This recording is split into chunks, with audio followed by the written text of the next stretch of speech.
Welcome back, folks. It's time for the second episode in our video series, Do-It-Yourself Optimized Compact Players Kit. In this episode, I'm going to show you the easiest way to remove the adhesive residue.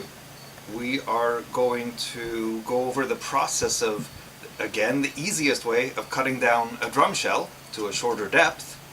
And we're going to drill new holes with some tips and tricks on how to avoid breaking through on the inside and causing ugliness and broken through inside plies. So, first things first, removing the residue. I've tried acetone, I've tried naphtha, I've tried WD-40, I've tried commercial products like Goo Gone. I've tried just about any kind of chemical you would think to remove this, and it turns out none of those typical tips are the easiest way to get rid of this. You want to know what the easiest way is? Believe it or not, sanding. Sanding it off is easier than any other way. You want to use a little bit coarser grit, because if you use finer grit, 200 and up, it's just going to gum up with the adhesive. I'm using 150 or 160 grit this time around, and while I'm at it, I'm also going to sand down a little bit of this stuff that's on the hanging out on top of the existing holes. I'll actually start with that.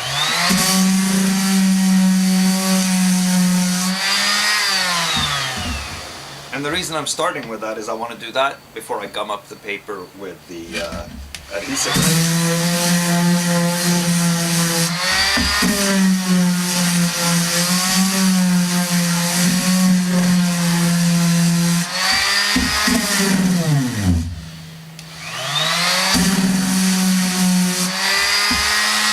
Okay, let's try.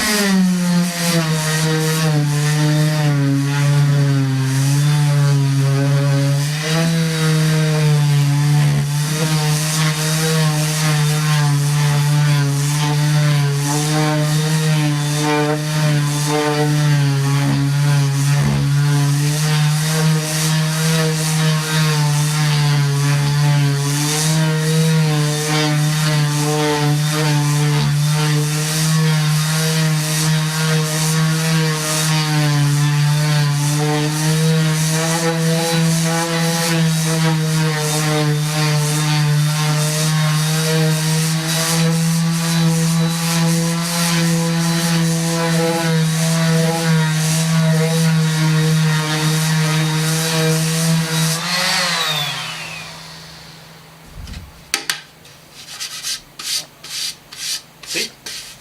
No longer sticky. But there is still some tape there. We're going to have to get through that too, because in the next episode we're going to artificially petrify this shell, and if there's still tape, that's going to prevent the petrification from going properly. Alright, so we've gotten that removed. Now, next, before we cut down the shell, we're going to take advantage of the existing holes for marking where the new holes are going to be. Because while the existing holes are still in place, we're able to make a nice lug hole center line like this. And that makes it a lot easier to mark out the positions of the new lug holes once we get that far. The time has come to cut the shell. I just use a table saw. It's the absolute fastest and easiest way to cut a shell. There are other methods, probably better methods, but you know, for a redneck approach, this is how I do it. So, a couple of things. You want to raise your blade up about as high as it'll go, and you want to make sure that you've set it so that it is a true 90 degree to the table on your table saw. In this case, I'm going to cut this shell to 7 inches deep. And while I set the fence to 7 inches, I also want to remind everyone, or actually I want to make a little note. One of our viewers pointed out that I'm not very careful with the bearing edges when I'm going through the various steps here, and that's because I'm cutting new bearing edges. If you're not cutting new bearing edges, then of course you should take care of the ones that you have. So here's what we're going to do. We're going to use the fence as the guide for cutting down the shell. And there are two ways of doing this. You can slide it through, turn it, slide it through again. That method is pretty good, and it prevents, if you have a very fine-toothed blade, then that prevents burning of the wood. Again, I don't really care if it burns a little bit, because that'll get removed when we cut new bearing edges, but that does prevent it. Don't try doing this with a ripping blade. You are going to end up with a mess, a lot of splintered wood. I use this blade because it was what was readily available, but an even finer tooth will of course yield better results. And if you want really nice perfect edges, run some tape around the edge that you're going to cut before you cut it, and that'll give you a much better edge. Put on your hearing protectors before you cut, and we're going to get started on cutting it down. I usually just kind of roll the shell along like this, which is another way of doing it. Some people say they get better results sliding it back and forth. I've used both, and I just find that rolling it is easier. You slide it in, and when you find your comfortable spot, you just kind of stay on that spot and keep rolling it around. So let's get this show on the road. And I stand on the side like this and doing it. Sometimes I stand on the other side. I think this time I'm going to stand on this side. So we're cutting the 12-inch tom down to 7 inches depth from the former 10 inches depth. Here we go.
You'll see some splintering here, and that one does have a tendency to do that. I probably should have taped this, but I didn't. Anyway, most of that will be removed with the bearing engine, the rest will be hidden by the wrap. How about that? Alright, with that taken care of, we're going to mark where our new lug holes are going to be. See the splintering here? I realized if I would have done the repeated sliding through, I probably could have reduced that, because this is where I first slid it into the blade, but then you get more splintering on the inside. Rotating it gets less splintering on the inside, but more on the outside. Anyway, I should have taped it, and that would have, of course, made it a lot better. So, to determine where our new lug holes are going to be, we simply look at the existing lug holes here, check out the distance of the center of the lug hole from the existing bearing edge, and that's 1.5 inch. So, of course, that means we're going to make a little mark at 1.5 inch in. And the other one on center is, alright, I'm switching to centimeters because it's not evenly dividable inch-wise, is 3 centimeters. So, yeah, that's what you get when you make things over in Asia where people are metric. We mark the other one at 3 centimeters, and we just go around the shell like that.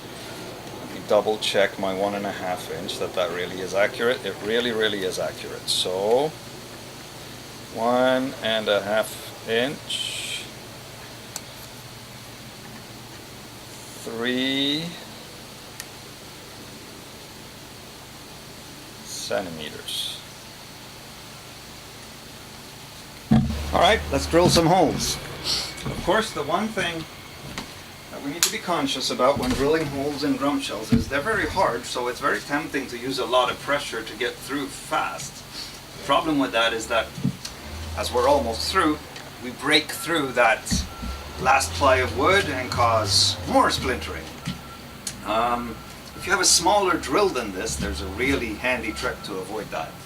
And that is, use a brad point bit with one of these little points on it. And when that point pokes through on the inside, you drill the rest of the hole from the inside out. My drill is too big to do that on a 12-inch, and certainly on a 10-inch or smaller, but from 13 and up I can do that. But if you have a smaller drill, then that is by far the best way to do it. If you don't have a small drill like that, what you have to do is go slowly. Slowly meaning very little pressure, not necessarily slowly as in slow speed of the drill. Actually, a corded drill works a lot better because you can get better speed out of it, but I just find this handy.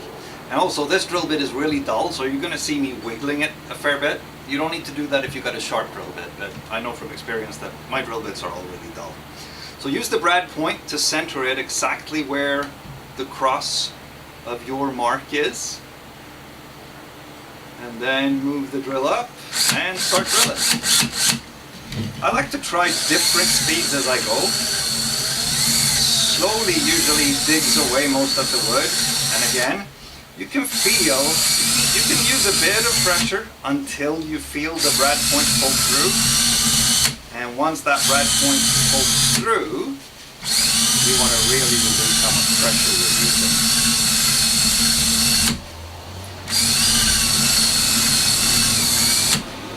I'm not through yet.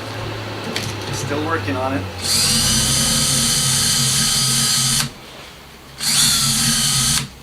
Now my brad point is just starting to... Whoa! That went fast. I probably caused some splintering there. Yeah, a little bit, not too bad. Yeah, like I said, once you feel that brad point start poking through, you really got to reduce how much you're pushing downward. So let's do that again.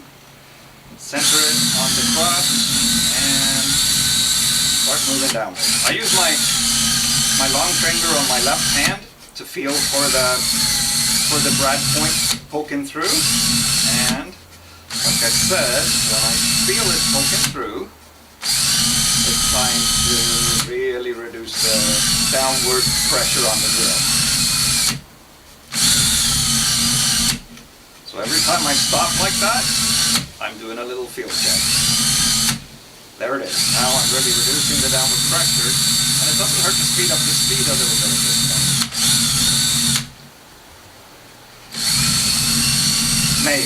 Maybe not. As soon as I speed it up, I tend to lose traction and it doesn't go anywhere. Nice and easy there. I think that one came out perfect. Let's have a look on the inside. There are holes. It's pretty good, all things considered.